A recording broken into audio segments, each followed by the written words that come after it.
We are live. Welcome to the Window to Our Mind podcast number 18, The Culture War.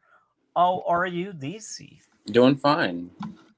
This is good news. I've been noticing it's been a few weeks in a row you're doing fine. So Yep. that's amazing, man. I guess you're feeling better because you're doing more stuff with your Yep. channel, I think. Yeah. That's been helping, Yep. I think. What about you, Gray? How are you? Uh, yeah, I'm among the living, so that's a good thing. For a minute there, I thought I wouldn't be. Been really ill over the last week. I think it's COVID, but other than that, things are just peachy. How about yourself, Multi? How you doing?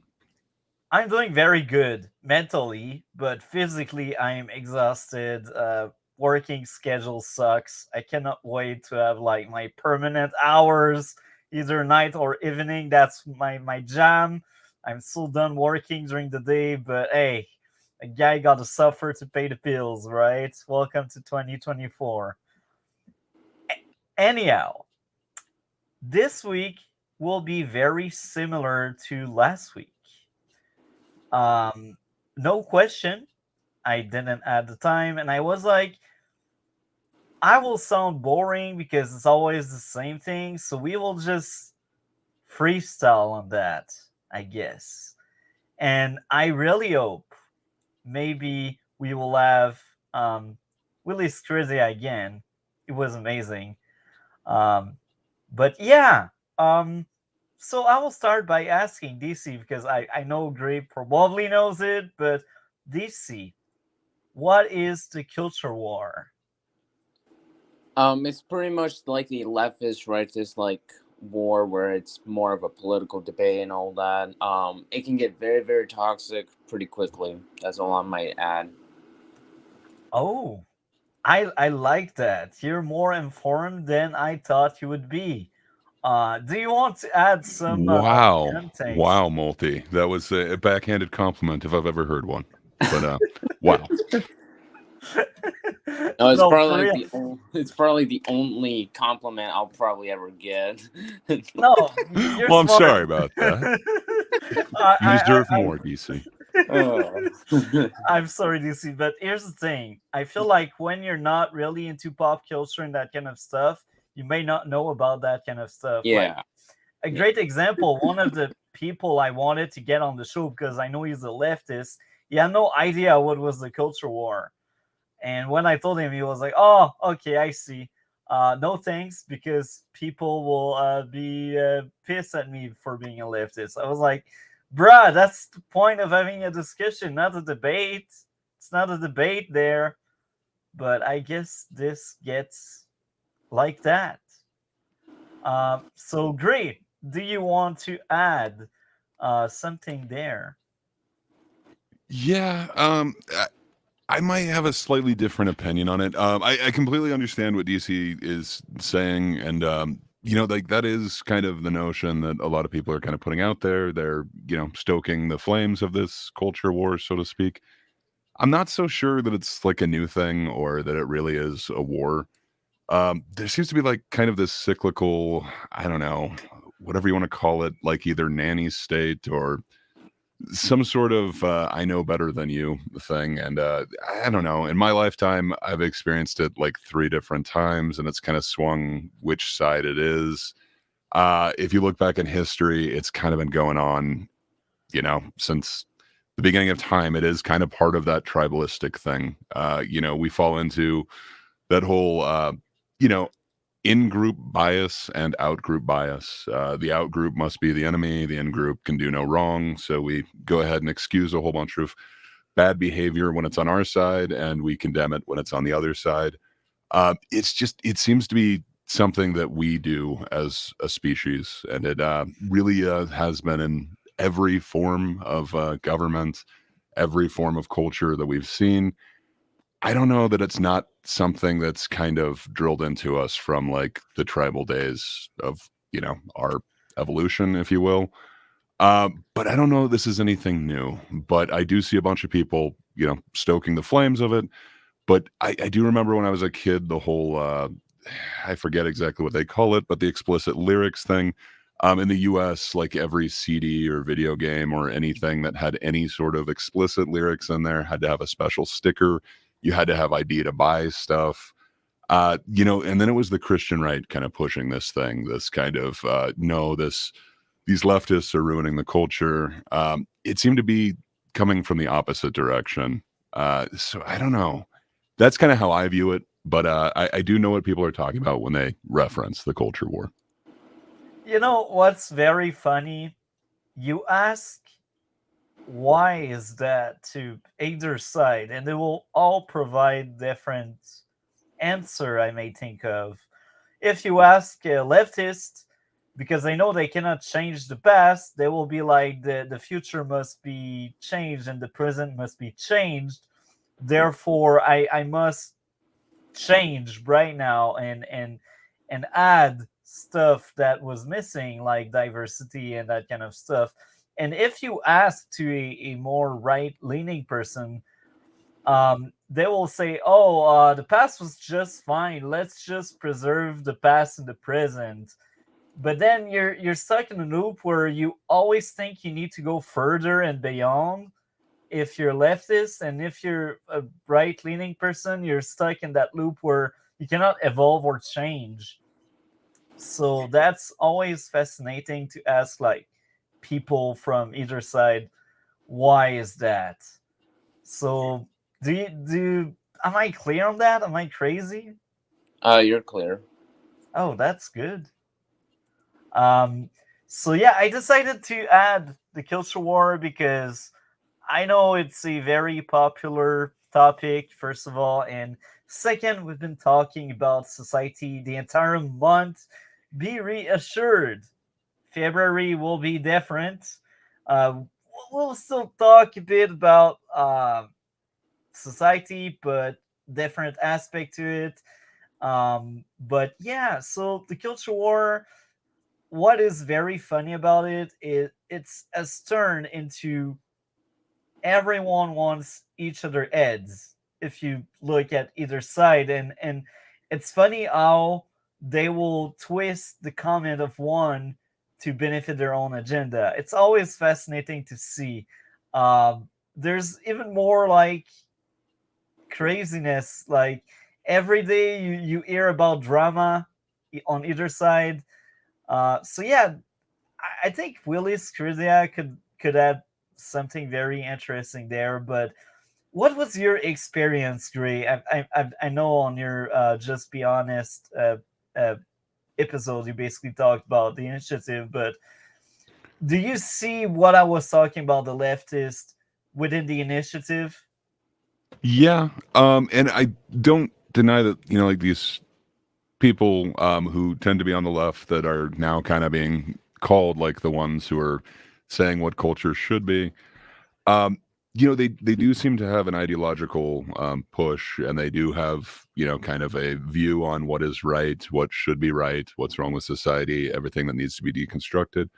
And I'm totally not denying that or anything like that. But I don't know. The right wing, it also seems to have a vision, like you were saying, of, like a perfect time, and we just need to get back to some sort of former glory.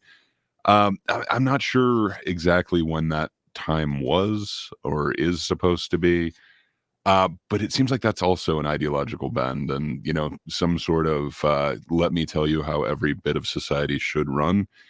I don't know that either of those are necessarily right. I'm not sure if you wanted to kind of expand upon this yourself, but I did have a couple of questions, so I could keep those for later. Yeah, I'm not yeah, sure how yeah. you want to go. Go for it, man. That's the freestyle. Um, Go for it. Go for it. so like I'm in this eager. culture war, would a whole bunch of things be included? Like, would like the what what was the French protest? Was it the yellow vest protest, or do you remember Oh, those I heard ones of at it. all? That's in Europe. Just That like, was in France. yeah, I've heard of would it. that be considered part of the culture war, even though, like it's separate countries, separate types of governments, separate cultures, even?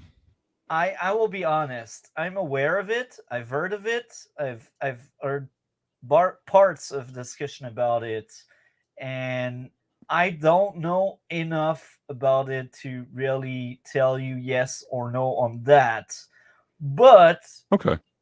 What about the crazy climate protesters, like the ones that are like putting paint in fountains, throwing paint on famous paintings, gluing their hands to like car museums, blocking the roads and such? Is that part of the culture war?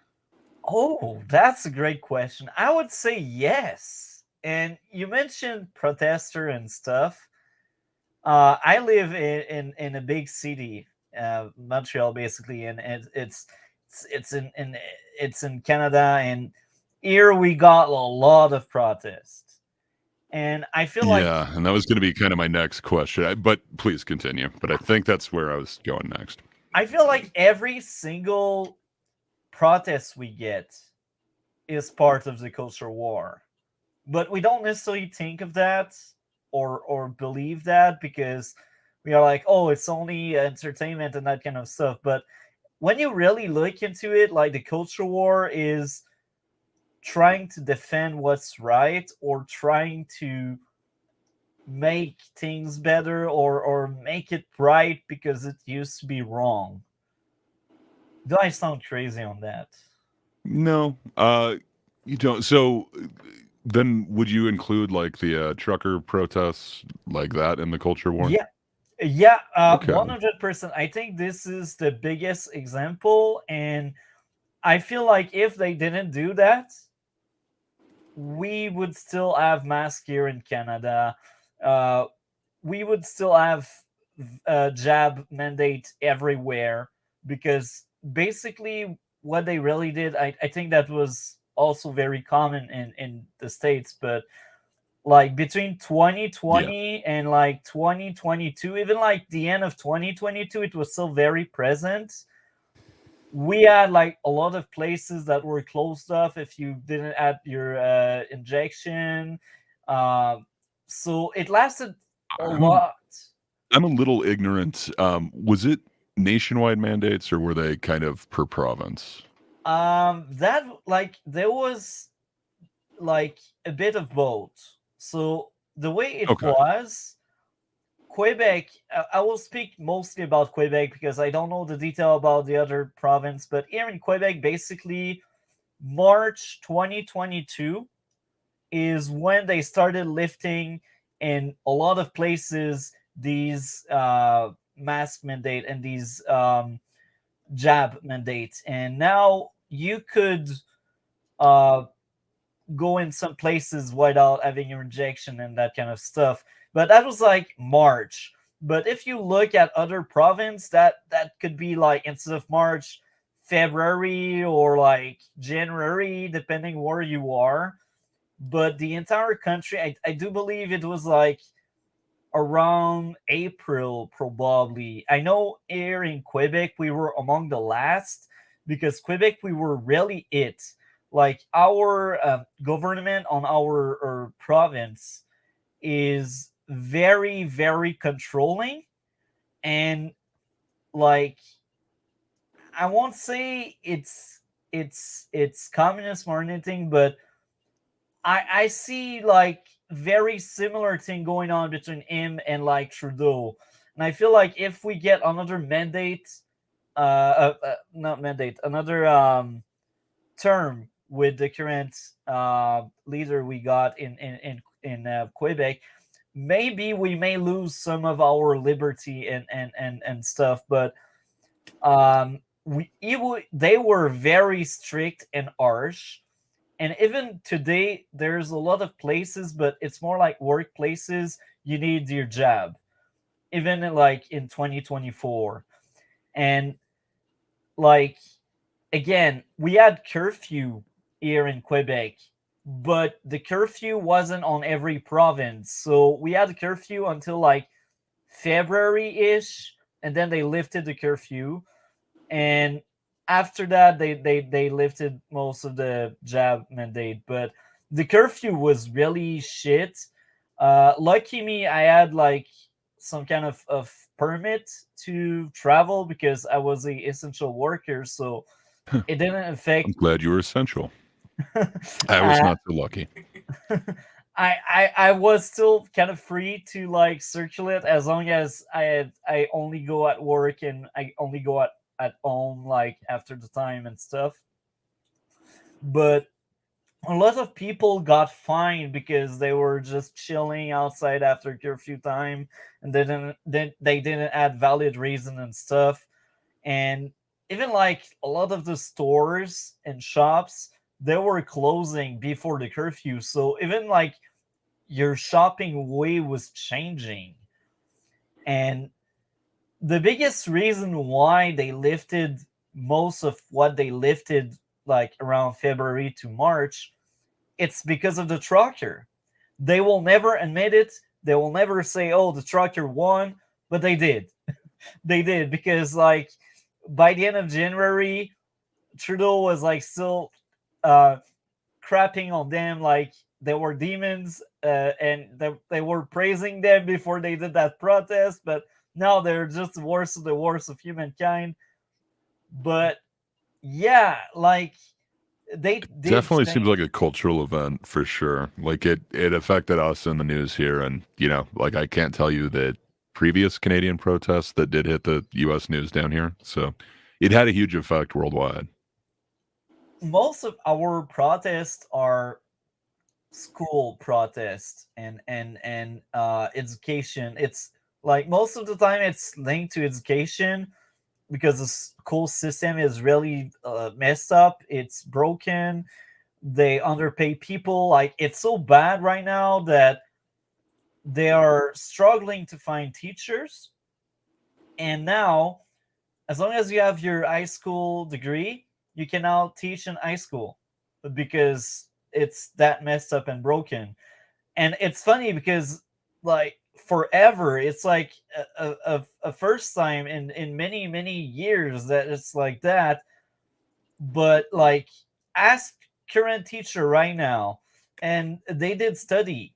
They had masters, they had bachelor, I believe. Bachelor, I think that's bachelor. The one before master, it's bachelor, right, Gray? I believe so. Yes. So yeah, so most of the teacher, before they changed it recently, they needed a bachelor degree or a master degree to be a teacher, like in high school and elementary school. But now they struggle so much that they accept anyone. But of course, if you got that master or that bachelor, you get a better not that big, but like your maximum increase is bigger because you studied more. But it's still ridiculous that someone has done like high school and can already teach high school. Like, and it's ridiculous because I did struggle a lot in high school. Like, there's a lot of classes I needed to take at the adult school, because high school we basically finished that, and we are adult.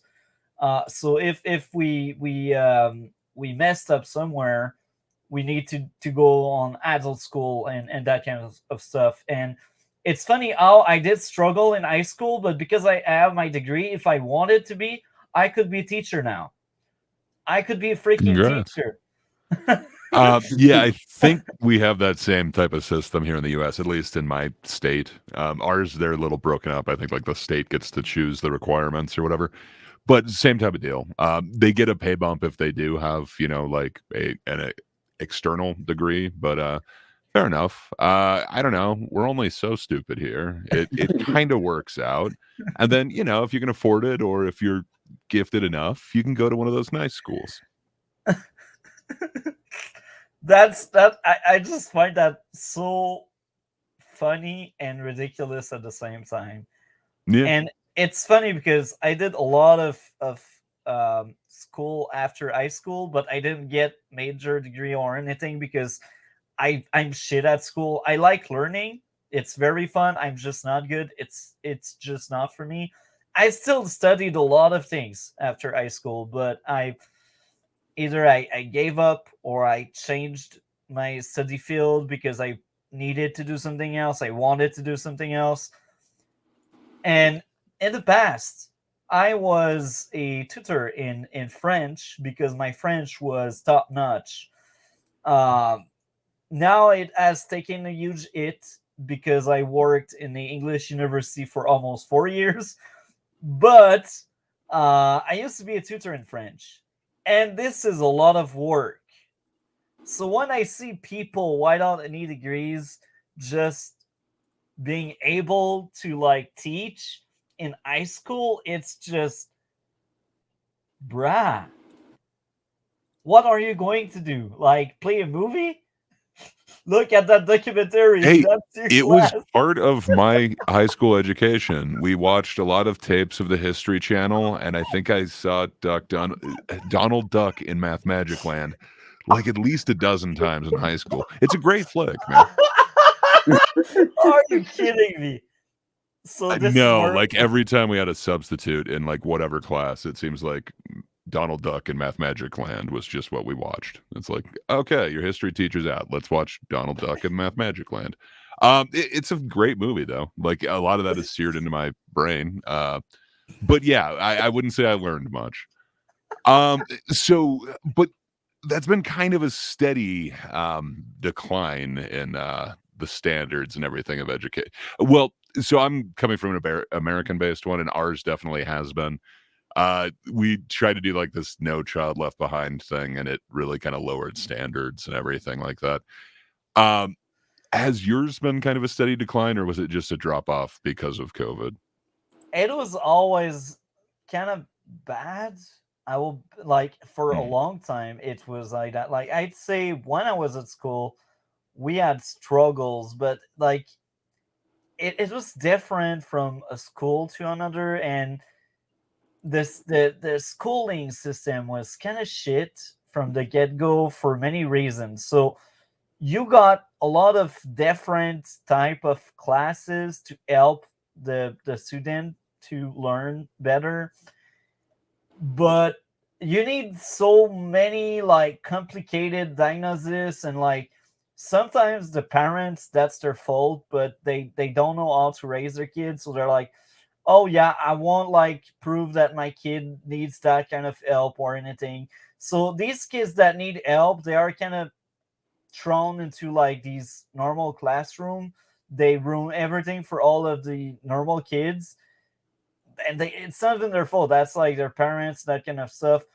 But like, yeah, we got many different uh type of classes. We got like the normal class, we got like the autistic class, we got the bad behavior class. I can't remember the exact word. But yeah, these are like the three big models, and depending on the cases of the kids, sometimes we got hybrids, but it's more rare because then they need more like supports. For example, like if an autistic is permitted and allowed in a normal class, you would need like their own counselor with them or their own aide. And the same goes for like the bad behavior kids. But most of the time, bad behavior kids, it's kind of beyond the parents' control. Like if they don't show up at school, it's more like the government and stuff that kind of take over there, or the school itself is like, okay, that kid keeps messing around with the other kids in that class, so we won't place that kid on that class with them. We will isolate that kid and give him like a different class to him alone, like that kind of stuff. It's very hard and complicated. I wasn't a bad behavior kid, so I only know like what's on the surface. I don't know the deeper detail with that, but yeah. So what's going on here is they want to cut money, and well, actually, they want to have more money for themselves, the government. So, and what they are doing, they are cutting where they can cut, and then like the hospital and like every public service is suffering from that. So you got like overcrowded classrooms with not enough teachers. But even when I was younger, even when I was at school like 20 years ago, um, that was like that. We had like 30, 40 uh, student classes, and like what was recommended was like 20 to 25. Like if you had more, you needed like more teachers, but the schools and the government, they were like, oh no, they will be fine. So in the meantime, we got like bunch of like kids with diagnosis, or others they have issues but they cannot give diagnosis. I Is it a word, diagnosis, Yeah, Yeah. Jake? Okay. diagnosis. Yeah, it's a Yeah. word. What does it mean? I Oh, just want to Uh, double it's like check. where you get like, for instance, like say if you were you have depression, well, diagnosis would basically, Okay. it's like a mental, like, yeah, it's something like that. yeah, like doctor's summary of your symptoms or whatever. The Perfect. official like whatever Perfect. announcement of it. That was what I was thinking. I just wanted to double check with you. But yeah, like school was always shit. Well, not maybe not always. Like um on my parents' time, and they're not that older than me, but like I'd say like 40 years ago, 30 to 40 years ago, it was much better because we had less let's be honest, we had less immigration, so we had in fact less people because white people, they don't make kids. So like that massive increase in student per class, half of it is because of all of the immigration we get. And I will add a bit more to this. um, so here in Canada, what's going on, we are all open for everyone from everywhere, right? But the big catch is every newcomer, except for some exception where they have their mind on the province, they want to go there, they can in some cases, but like 90% of the immigration, maybe I exaggerate a bit, I don't know the exact number, but I will say most of the immigration all goes to Quebec, because Quebec, we are like the punching bag from every other province. So like they are like, oh, immigrants, send them to Quebec. And it's funny how we are open because we kind of don't want to make conflict and stuff. We don't want to argue, but we are like overcrowded, if you know what I mean. Uh, they it's like the boat is full, but let's add more people to the boat because that boat is looking good, if you know what I mean. Um, am I crazy on that? Nope. So basically, every people from immigration goes in Quebec. So the end result is there's more people in Quebec, but we are in a very small place. So that means, again, we get huge classrooms. Instead of increasing the number of teacher or classrooms or stuff, let's just jam more kids into one classroom. So yeah, that's what's going on. But like if you go back like 30 or 40 years ago, it wasn't like that because we had less immigration. We were not more open, we just had less immigration, and like they were more spread in So Canada. if it's been kind of declining for like 40 years and that's part of the culture war, has it been the same war for that long for you guys? Because like for us, it definitely changed during like the Bush years. Like I remember there being like free speech zones where like normally we have free speech and anyone could protest. Instead, that's too dangerous. So now you need to be in this little fenced area. That's where you can protest. Like very weird encroachments on people's kind of freedoms that way. Again, like that whole parental warning thing on like every bit of entertainment. It seemed like they were trying to stamp down, what is culturally acceptable. So I don't know. I was just wondering, like, do you see it as the same war that entire time then that's been kind of deteriorating this, or is it just a side effect? Yeah, it's the same.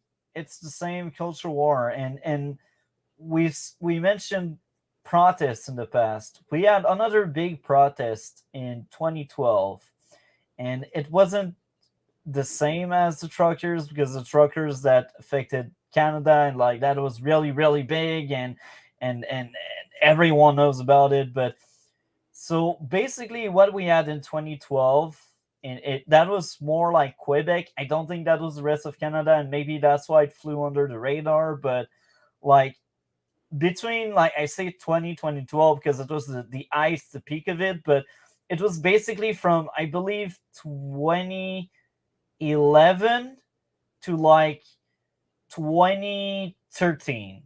So what was going on? It's called Carré Rouge. So in English, that would be Red Square.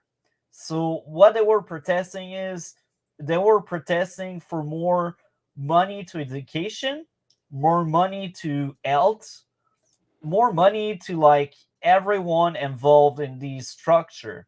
So pay your teacher better, increase the number of classes, and increase the number of service at the hospital, and increase everything. Because what was going on during that time, we had one of our worst prime minister, and he was there for like 2 damn term. He almost destroyed like the health system and the education system. But when I say destroyed, is he almost destroyed it more than all of his predecessor, even if his predecessor did really good job. So what was going on is we went from like classroom of around 30, which is already overcrowded, to classroom of 40 with that prime minister we had. And they were cutting so much that teacher were leaving. So a lot of times we would have these substitute teacher or these people doing field work. Is it the right word? Field work, like when you're studying and you're studying and you're doing basically your study, but on a workplace. Yeah, I think field work totally works for that.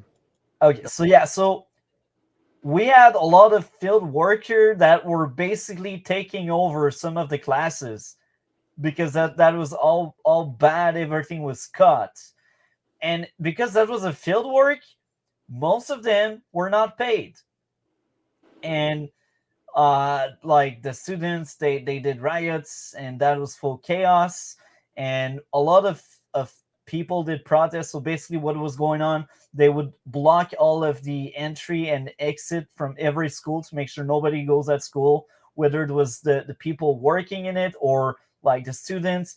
And that lasted for like for a good like between 2011 to 2013, many months. Throughout that period of time, we had like many weeks of like protest and stuff, people being angry and raising flag and banner and cardboard stuff like that.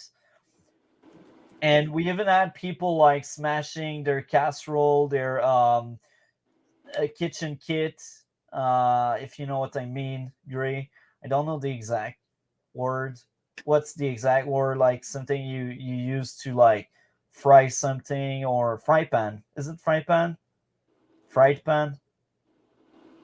DC? I think we say Any clue? frying, but fair enough. Frying pan? Frying pan? Uh, Frying pan? fry pan. Yeah.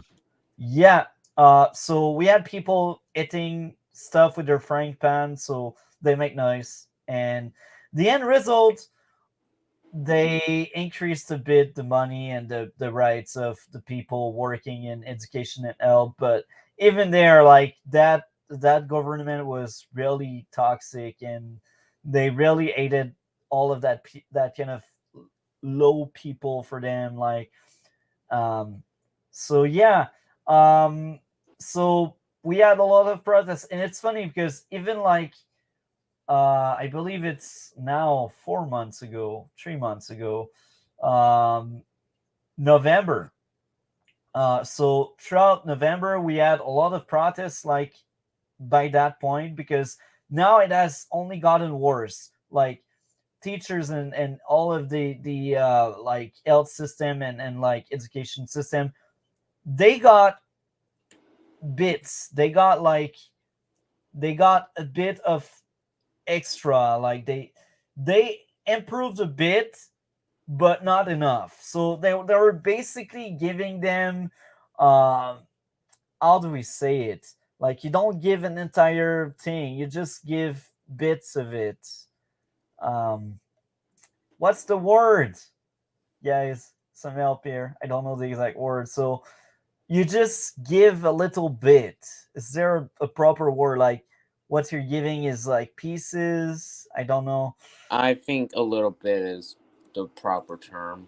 I don't think that there's a proper term for that, but yeah. Because we had an expression in French which was basically donner des miettes. So it's like giving breadcrumbs. That was exactly what I was uh, Oh. thinking of. Giving breadcrumbs. Is it an expression you guys are using? Hmm. DC agree? I I don't. mean, I've We heard don't. like leaving breadcrumbs like a trail or whatever. Sure, like it kind of is a saying, but kind of old timey. Yeah, Yeah. I've never heard that. I mean, usually it's just leaving little bits of it. That's the closest I've heard. But yeah. Okay. So yeah, they were giving a little bit and never enough, and now they are tired because COVID made things worse. Of course, COVID did everything worse, and now the teachers they went out and they were angry again, and they did many protests in November, and now uh, as the end result, they kind of earn a bit more, but again, they never give them enough. They just pretend they are giving them something, and it was crazy because I heard a lot of stories, and some I cannot really share because of the NDA and stuff. But um, all I gotta say is sometimes it get ugly, and the people that are the loudest are the protester, and sometimes it's crazy what they can do, and it's needed, but that's extreme. um so Can I ask you kind of along those lines? So it yeah. seems like you were saying like any protest is kind of part of this culture war, and then it also kind of seems like the culture spans multiple countries, like say the BLM riots or protests or whatever you want to call them. It spanned multiple countries, obviously like multiple cultures, so it's not like one single culture. Um, is there a way that you could kind of describe what this culture war is? Also, it's apparently been going on for years. So I don't know. I guess I'm a little confused as to like what exactly it would be, other than like, culture not agreeing. But is there ever a time where it's been like a homogenous, like peaceful, like utopian culture? Maybe when we are at war at other countries like World War II, like we were too busy shooting at each other, so I do think at that point that was more like peaceful on the term of the culture war, because the culture didn't really evolve or got worse. Like it was on a state of like, let's just survive and hit the other one harder than he can hit us. Well, a good portion of the, males were away at war and everything. They might be kind of more agitators and, protests or whatever. But war doesn't always do that. Like there was Vietnam or whatever, and Yep. there's kind of historic protests and everything that happened during that time. Exactly. So I don't know. It's not Go on. always just like war would stop that. Yeah, yeah, that's a fair point. So I'd say like um maybe like early 2000, it wasn't that present, or that I was don't like know, man. actually It that was was other super other stuff. present here. I was gonna say, like, we had, 2001 was, an infamous date, Yeah. only topped by J6. But Anyway, it caused like a culture war, if you will, a huge clash between like kind of the right wing and left wing, at least in the U.S. Again, like they had like free speech zones and stuff. They were really tamping down on what protesters could say. Very similar to similar issues here. And then like you get to the 90s, like we had other wars and stuff, but there again was kind of that whole argument of what can be said on television, what can be sold to kids and like albums or TV or anything like that. Um, and then, like you do get to protest like Rodney King or anything like that. Like that was a huge, like racial moment in the US in the 90s where it seemed to be a giant protest that became this giant riot. I don't know. I can't think of like a decade where there wasn't kind of two sides kind of going at it culturally. I when I look at Canada and our history, what I remember from my history classes and stuff I know is around the 70s, while guys had the Cold War, we had other stuff here. We had what we call is the Quiet Revolution. And what was going on is like in the 70s, we still lived like in the 50s and before the war. So basically what I mean by there is it was very like traditional. It was very like um religion like, very Christian, and like it was that deep into our politics that like the church was touching in school and healthcare. So they were basically involved politically with like schools and hospitals and that kind of stuff, and that was the dominant religion. And that was like that in the 70s for us. And with the Quiet Revolution, we basically told them enough of that Christian BS. Let's push you down the window. But that was even stronger in Quebec because we were the most affected by it, because we were like in our own bubble, and like our minister at that point was very involved with these Christian people, and he really wanted to keep that control with them, like through them. He really wanted to keep that control he had by using them, if you know what I mean.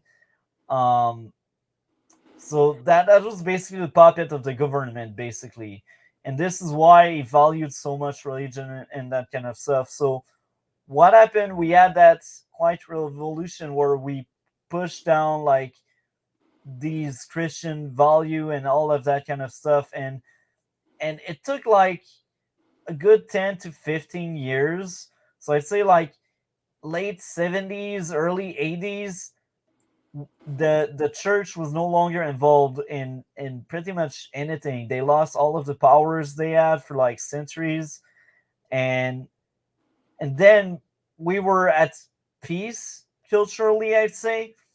Uh, but it has changed with like the 90s and early 2000, because the 90s and early 2000 is when we started having a lot of immigration, like massive immigration.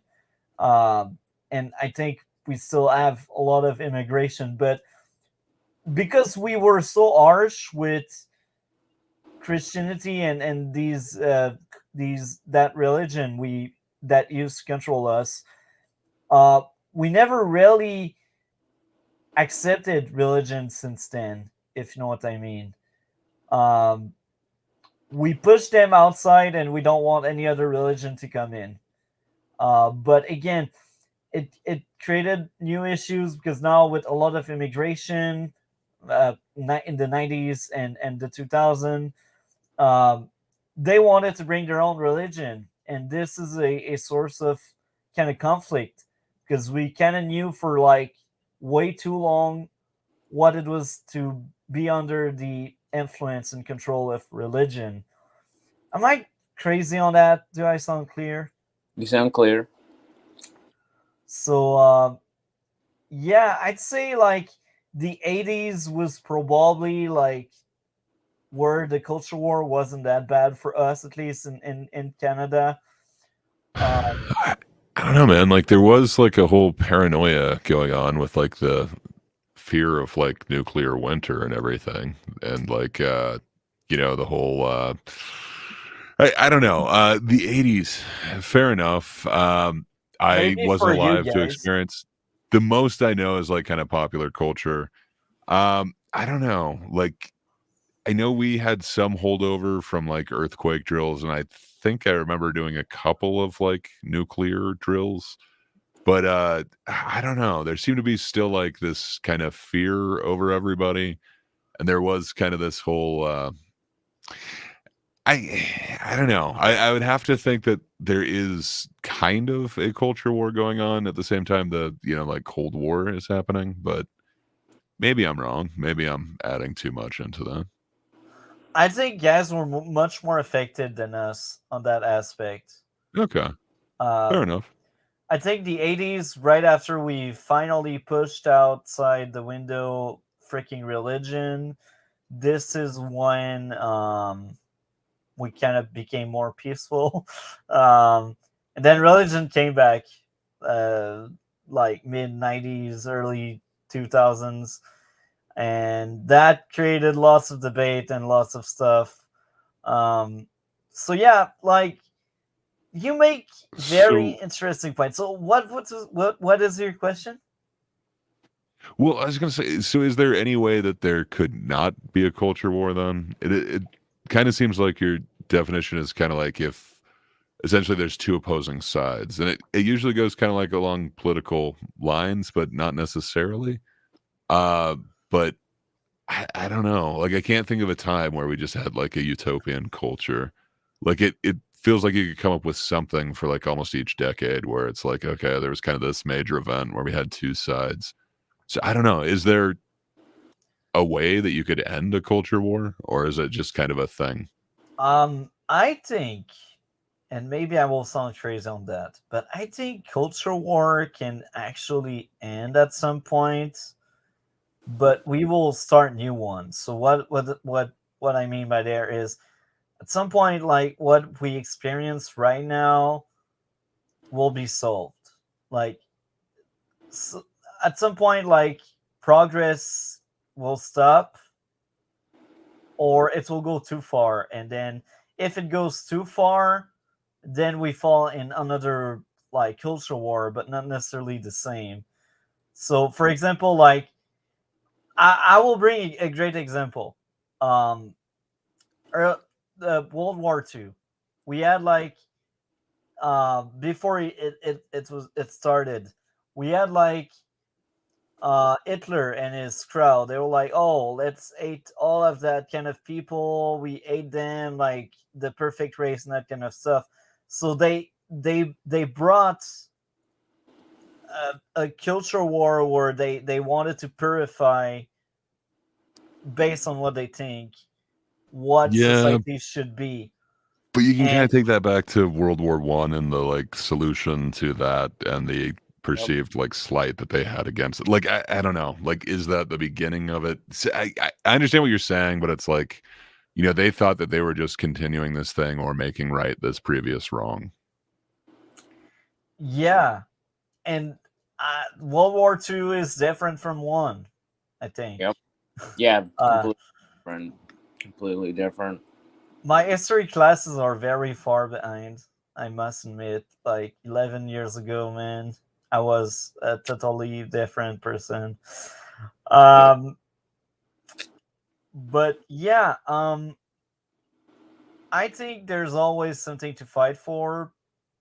But again, if progress goes too far, we enter a new culture war. So yeah, you make a very fair point where we cannot really win this. We cannot really end this because there's always a position to everything. But like the utopia or the dream would be like, let's find something that will please the majority, so the minority won't be pissed. But can we really achieve that? That's more like the question. Gray, do you think we can achieve that? Or DC, do you think I'm we not can achieve that? sure. Like, I kind of think conflict is, built into us. I kind of think that I think it stems from tribalism. You want to see yourself as part of one team and the other one as an opposing team. I just don't know there's any way that you could unify everybody into the same team unless there's some sort of outside threat, maybe. So I don't know. Aside from alien invasion, I'm not sure that there's like something that would get us all unified together as opposed to trying to war against each other. It may be going against human nature. That's a fair point, and it's fascinating how a lot of theories or theses. I don't really know what would be the proper word, but a lot of people think that one day we will be under one world government and that kind of stuff. And it's funny to think that that may be possible, maybe, or impossible. It's just a fascinating topic where can we really have like one entity to like rule us all? um, that's worrisome a lot. That I'm worried about that kind of stuff. But is it possible? But yeah, culture is something that is always changing. There's always these people that don't want it to change, and the other people that are like, "Oh, the past is shit." And yes, there's bad stuff in the past, but if that bad stuff in the past didn't happen, would you want to change it? If you know what I mean. Like, if there's nothing wrong, why would you fix something? Do you know what I mean, Dre? Yep, I do. Yeah, the whole like don't broke if it's not broke, don't fix it thing. Yeah, I get that. I get what you're saying. And I do think like both sides are kind of right, but their method of like tackling the matter is always the issue. And it's funny because leftists, man, they are the most dangerous people outside because they want to tear it apart. Um, they make they but without them society would never evolve. That's the other thing. Like sometimes you need to tear something apart to build it back up. Gray, I see your mic. Do you want to add something to this? Yeah, I don't know. I think that's kind of a blanket statement to say that like only leftists want to tear things down or whatever. I mean, we did in America. We just had apparently the worst tragedy ever a couple years ago, the January 6th thing. I don't know. That seemed to be a bunch of right wingers attempting to get into the Capitol to somehow get the choice changed for who the president is. Um, I don't know. That sounds pretty destructive to me. It is just property that was like destroyed. Yeah, it's not exactly the same as like the Summer of Love or whatever that we had just before that, where entire streets were kind of destroyed and a whole bunch of shops and everything else, including car dealerships burned down.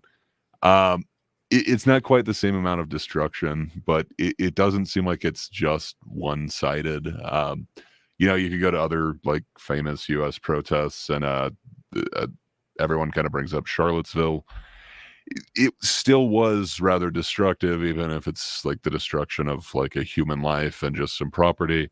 It may not be to the same scale, but I think it becomes very tribalistic. And again, people just kind of excuse things on their own side, but they would not permit it on the other side.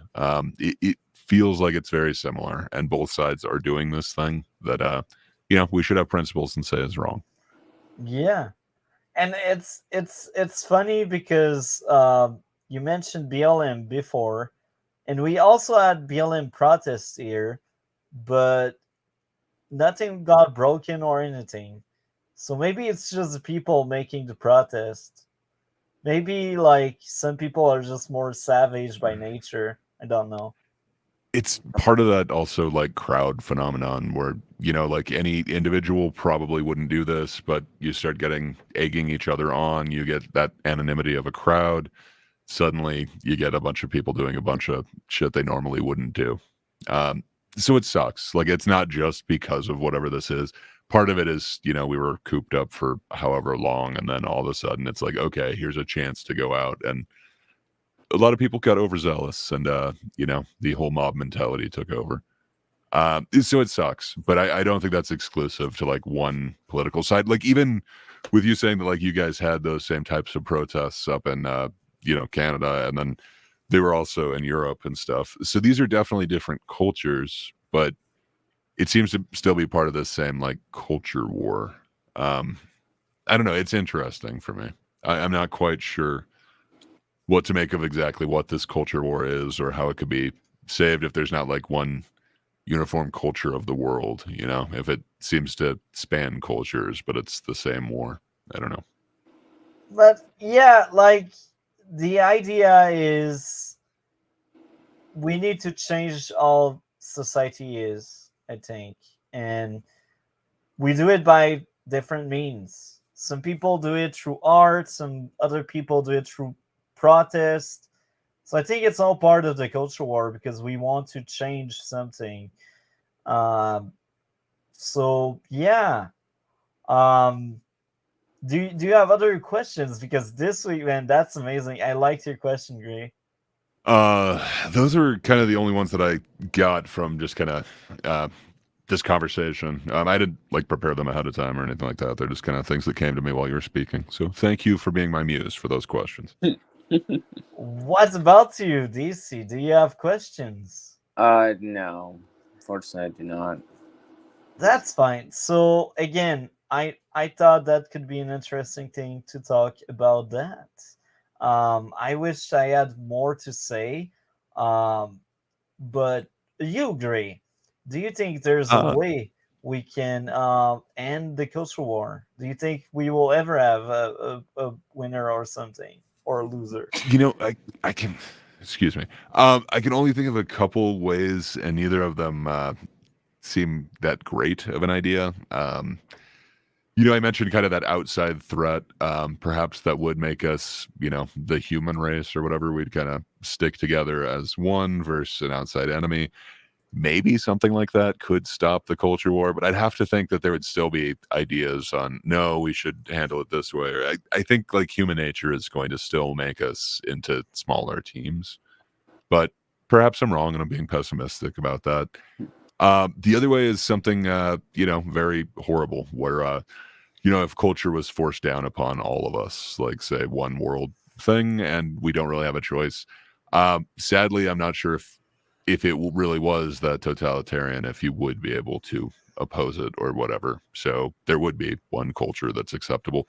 Both of those seem really sad to me. You know, I don't necessarily see the culture war as a bad thing.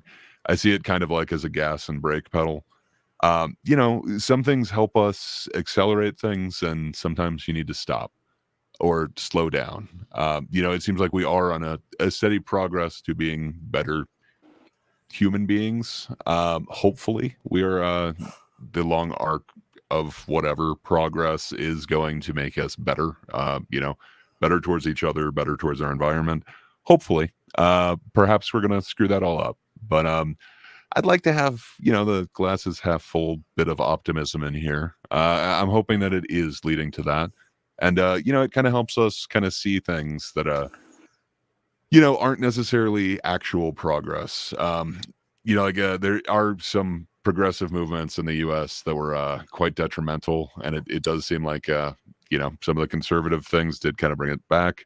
Like prohibition, for instance, you know, that was a bunch of people saying like, no, this is progressive to stop people from being able to use it.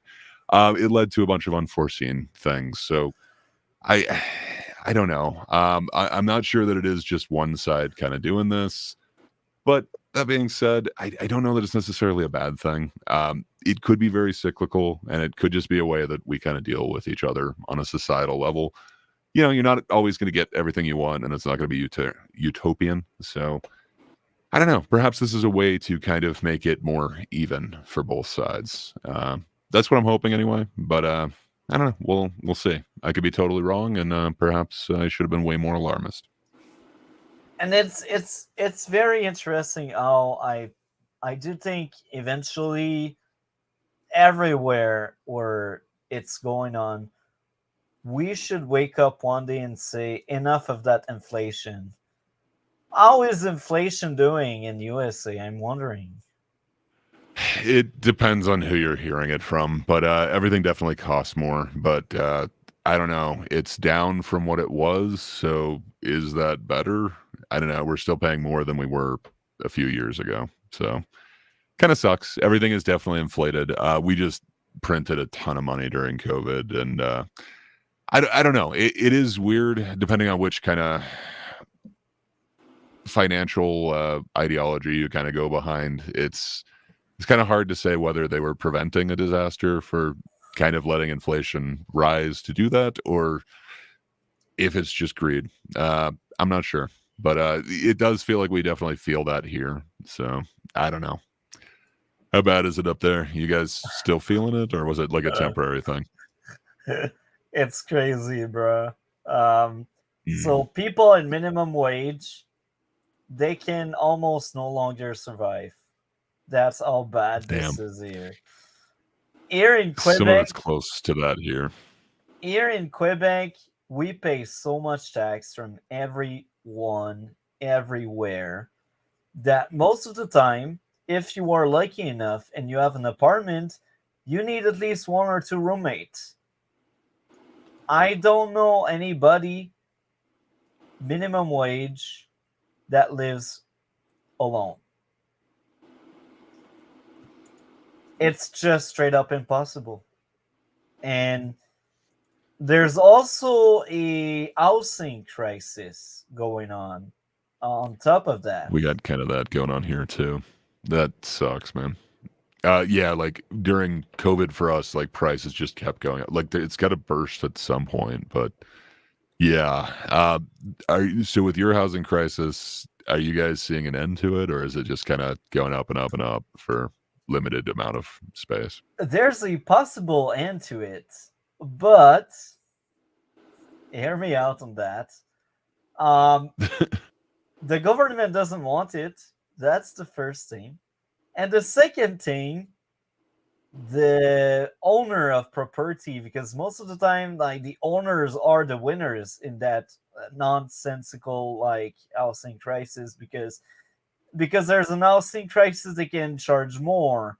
So if there's another option out there, people will grab the other option, and then all of these owner, they won't be able to like gain that much money anymore, if you know what I mean. And someone is gonna pay the price, and it's sad to say, but it's always the people that don't own anything. um so that's the sad part of it, where yeah, it sucks.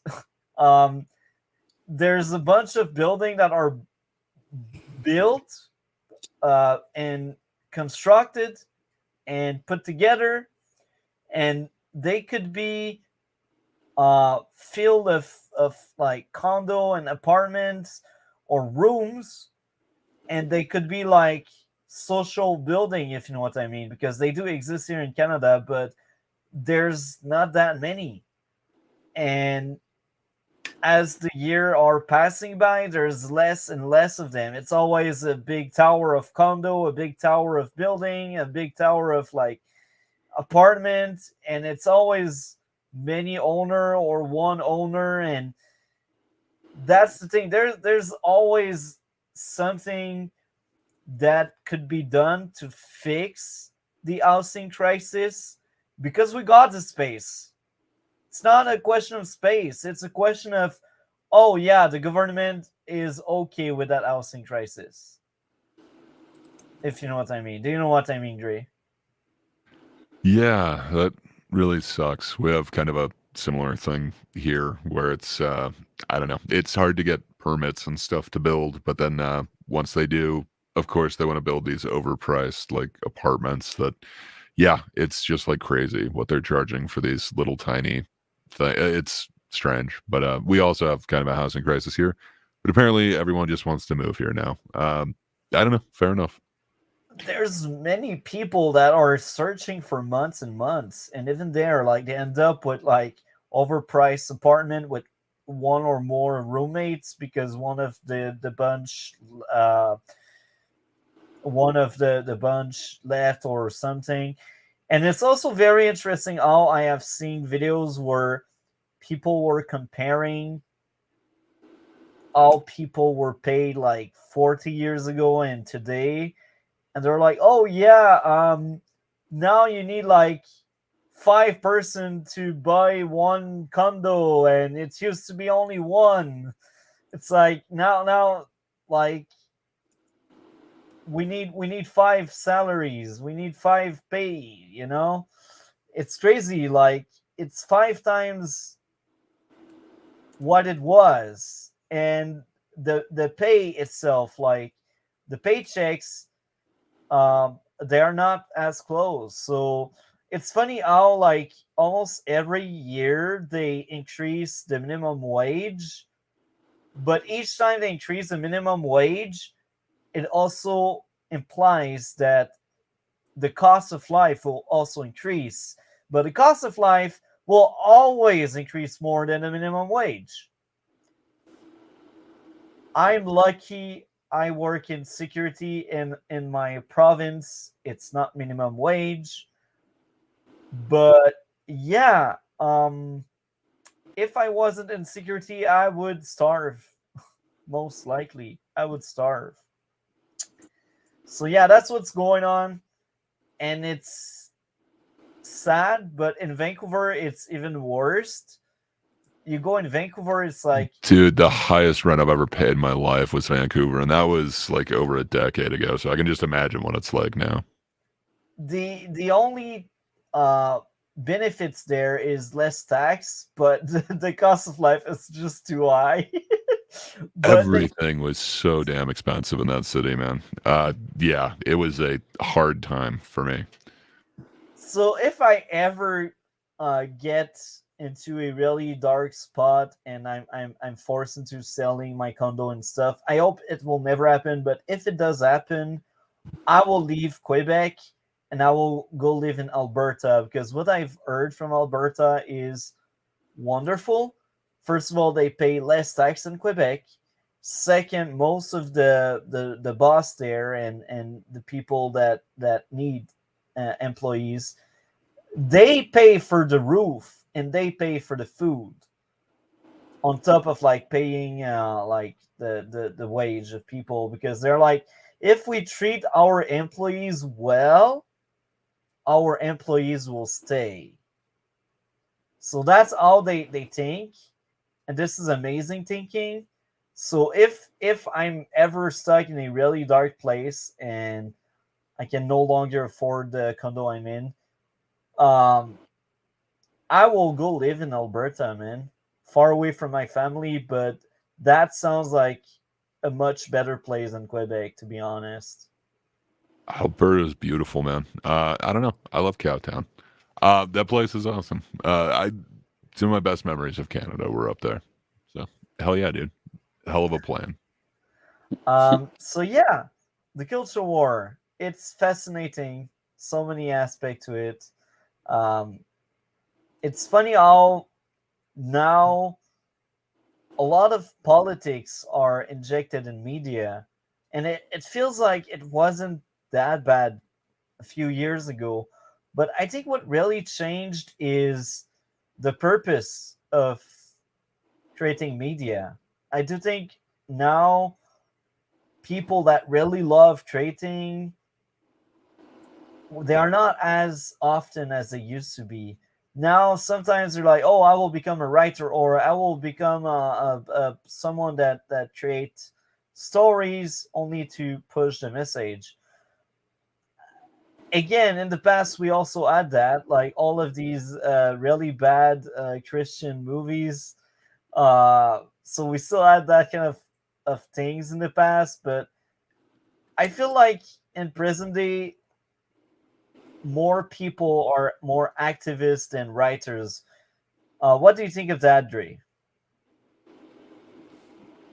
Yeah, maybe they might be more in the forefront, but I don't know. Like in the US, we've definitely had those, and a lot of, the authors were kind of activists for a lot of, famous pieces, famous works of art. So I don't know. It might be more than it was in the past, but I think a lot of that is kind of the culture where, we have the internet, we have instant information, and we can kind of choose the entertainment we're getting.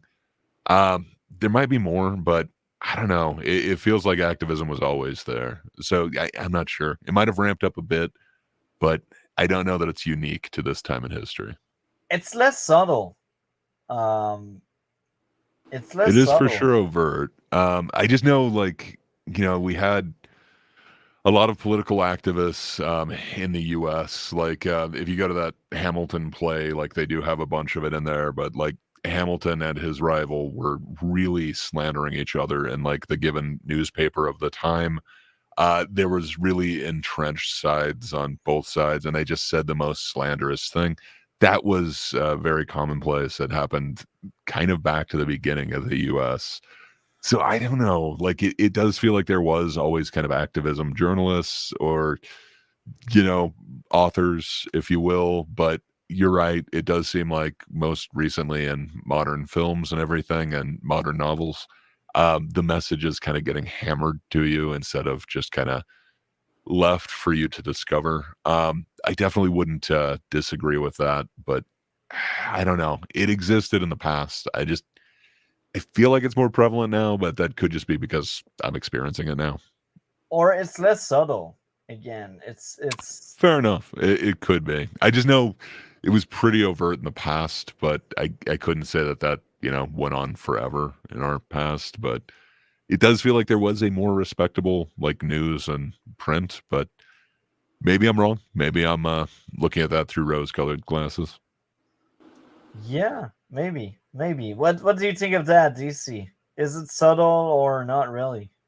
I personally would think no, because even though most people would probably say it is subtle, I would probably disagree, because I mean, there's still a lot of debates about it half the time. So yeah, I don't think it is subtle. Will it ever be settled? Probably not. But yeah. Well, that was a fun talk. Uh, Culture war is bigger than you think. Anyhow, what do you have going on your end of the internet, DC? And same things. I should be having a video coming up tomorrow, but yeah. Okay, very good. What about you, Dre? What do you have going on your end of the internet? I should have some actual videos dropping soon, but stay tuned for those. But yeah, tomorrow check out that darn kiddos channel for the Thinkers every Thursday morning, and then we should have a Red Blue podcast after that. So that's kind of the only thing I have scheduled for the near future. But what about you? What do you have going on, Multi? I stream gaming again here and there. Tomorrow, Red Blue, and this weekend maybe I will stream gaming again. I will try to Oh yeah. finally finish freaking Advance Wars 1+2 Reboot Camp. It's funny how if I wasn't streaming this game when it came out, I would have like dropped the game because I'm an hardcore Advance Wars fan. I like this franchise so much. And this remake is godly, terrible, and painful to play. But I started the thing, I will finish the thing. It's sad. I it's sad. Way forward, I don't trust them for any future game. I just don't. Um so yeah, I play a game I ate because I know a lot of people want me to finish it. And I the core aspect of the game is fun. I like strategy, but it's just not great. It's just not great. It spawns funny moments where I'm angry at the CPU doing stupid stuff in a strategy game. Um, so yeah, future Naruto video as well. but this may take a long time because I do a lot of stuff, as guys know it. And yeah, that's pretty much it. Looking forward for next month. February is coming, and we will have other topics, and we will talk after the stream about February. But yeah, that's it for me for now. Anyhow, I hope everyone enjoyed.